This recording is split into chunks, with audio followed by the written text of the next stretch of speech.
Hey fans, Jeff Cucinell here, host of the Orange Television Network's late night show, Hold the Pulp, and we have a very special treat for you as our second season gets underway. We are here on the New York State Fairgrounds with singer-songwriter Matt Nathanson. Matt, how are you doing? I'm doing much better now. We have to start with something. Citrus. We saw something on your Twitter feed of you in a picture at Buffalo with your pants kind of ripped in a compromising position. You want to explain that to the fans out there? So, when you rock hard, when you bring it, sometimes clothing breaks. And so I might have had a crotch blowout during a rocking moment last night in front of like 4,000 people in Buffalo. There you go. There's just a moment where you're like, someone turned the air conditioning on? And then you're like, oh no. And you look down and there's a nice hole. So it was great actually. It was sort of refreshing, and then I had about 4 more songs to go, so I had to kind of let everybody know. No one went in there and knit it for you? I thought maybe tape or rubber bands or like, super glue, and then I just thought, you know what, it's time to just be straight with these people. We've had an evening of intimate rock and roll. I think I need to let them know that I was wearing underpants and that everything was safe, but that I think my shoelace came undone too. They did such a good job. They rocked me almost naked. There you go. Yeah. Clothes flying off. Yeah. It was nuts. Now, before you got naked, let's take a trip back in time a little bit here. You grew up in Massachusetts. You moved out to California for school. You majored in English.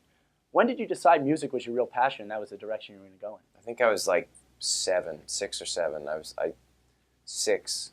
Kiss, the band Kiss. Okay. I was like, I want to spit fire and wear wings and big platform shoes. And then I didn't get to do any of that. Oh. But I do get to play music, so it worked. That's exactly it. And now your first album came out in 1993. You were 20 years old. You got a nice blend of rock and folk all in that. Where does the inspiration come from? Because Kiss, definitely not folk and rock. Oh my God, Kiss! Yeah, right? It all comes from Kiss. Everything I do every day comes from Kiss. There you go. Every day I wake up and thank Gene Simmons. No, I don't know where it comes from. I'm just a music nerd, so it comes from my love of all things music. And I devour records. And so for me, to get to play music and to get to play with the guys every night and play to people and sort of dip my toes in the ocean of music that I love, it's a good life. Now, over the years, a lot of your songs have come up in prominent TV shows, Scrubs, One Tree Hill. Explain that moment when you find out, oh, this song's going to be in this show, and is there ever a time where I really don't want my song in that television program? No, I don't think that's ever happened.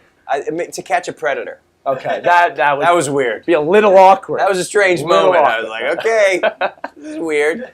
No, it's always great. It's what I like about it when the songs are in the television shows is that it like deepens the song, because for me the song exists. I wrote it for a certain thing and a purpose, and for an idea I was trying to get across. But when it gets married to someone else's storyline and these characters and the depth of it, even for a little moment that it's in there, it makes it deepens the song for me. So I remember the first time I had a song on TV. It was Dawson's Creek. Okay. And it was like a minute long, and it was during this. And I watched Dawson's Creek at the time, so I was like, it was like the best. It ruled. My teen dramedy self was like, yes. I'm amazed you watched Dawson's Creek. Oh yeah, that's a little fact you're not going to know about Matt Nathanson. That's a little thing. I'm not ashamed, but it was great. Now it's been a big year for you, touring with Kelly Clarkson in the beginning of the year. Now headlining your own tour. When you started, did you ever think about playing these venues like Radio City Music Hall? No, I never did. Maybe Red Rocks, which I still haven't played because I'm a U2 fanatic. And so as a kid, I think there were only a couple places that I was like, wouldn't it be rad to play Red Rocks? But I think for me it was more like, wouldn't it be rad to go see a band at Red Rocks? So yeah, I've never actually, playing Radio City or Madison Square Garden, or it's kind of these wild rides where the history that's going on. I was on tour in Europe with Train, and we played a venue that pretty much everybody on the planet, it's like legendary venue in England. And it was one of these moments where I was just like, I can't believe who walked on the stage, who, threw up in that bathroom. Lots of history. Yeah. Now, also, you're talking about YouTube. Something that's blown up on YouTube is your new video. And I want to ask, for Modern Love, that is a combination of social media and maybe what is the flaws in Modern Love when it comes to social media. Talk about the inspiration for the video and the fan interaction you got for it. It was pretty cool. So I had this idea that people should, that, you know, modern love, the idea of, it's kind of a multi-headed beast, right? We text and we sext and we Facebook and we do all that stuff. And it's fun, and I dig it, but when it starts to, as like, in addition to real human interaction, it's great. But when it sort of becomes the only interaction, I feel like we're sort of missing the point, which is this human collision, right? People coming together and interacting. And so the idea for the video was, what does modern love, what don't you get from modern love, from technology, from this thing? And so people wrote in all these, we got killer responses from people. And then and we incorporated them in the video, and then folks showed up to, you know, be in the video. It was a really cool community thing. And then I live in San Francisco. I'm extremely liberal, and we're having this sort of battle going on right now about gay marriage. And so I thought it was important to show that the way that love, the song says modern love is not enough.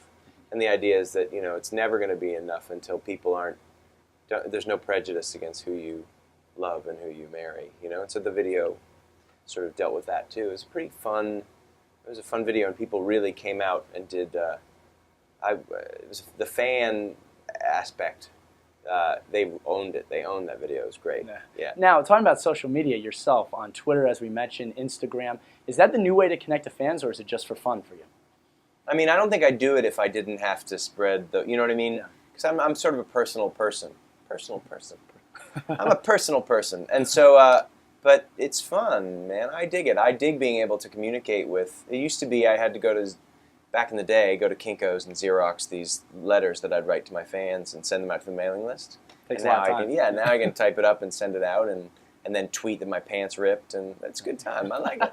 I like it. Now, we're here at the New York State Fair. You're going to perform a couple steps away. Describe the difference playing a fair where you may be in line of attractions, there's a bunch of people playing. Describe the difference playing a venue where everybody's coming to see you. I mean, it's always great when people come and want to have a good time, because that's kind of our thing. We played the Minnesota State Fair with Train and Maroon 5 last summer, and there was a birthing, animals having babies. Did you guys have one of those? No, I've really never heard of that. Well, it was pretty awesome. I think it was called like the animals give birth tent or whatever, and it was like, watch a cow make a baby cow, and so that doesn't happen at normal shows. So there's like, and we don't get donut hamburgers. Do you guys have? Yes, we do have those. So that's what I'm saying. So there's a give and take. You know, the fair shows have their own magic, and then when you play for people at a normal place where there's not a piglet being born, you know, that's fun too.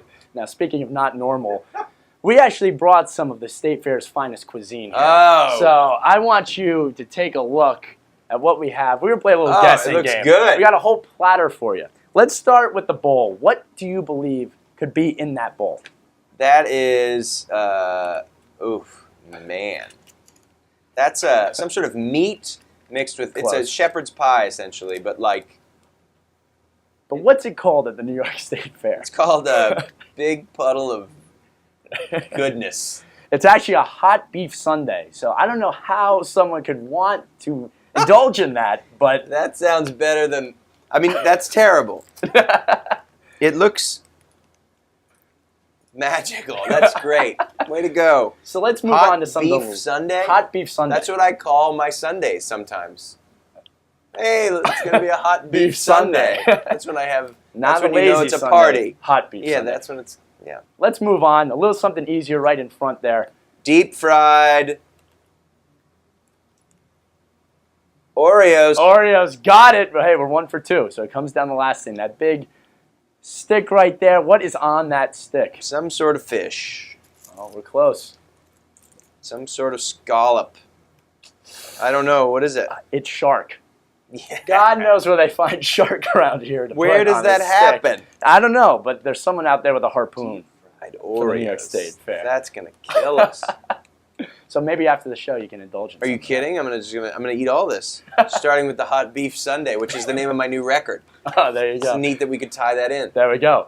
3 years from now, we'll see Matt Davidson, Matt Beef hot beef Sundae. Sunday. Yeah, yeah. Finally, for people who may not know a lot about Matt Nathanson who've never been to a show. What can they expect if they come out here? Change. You're going to be changed. If you're like, if all your life you've been short, you'll gain a few inches. If you you hate your parents, you'll leave loving your parents. I mean, it changes the DNA. Your basic structure gets shifted around.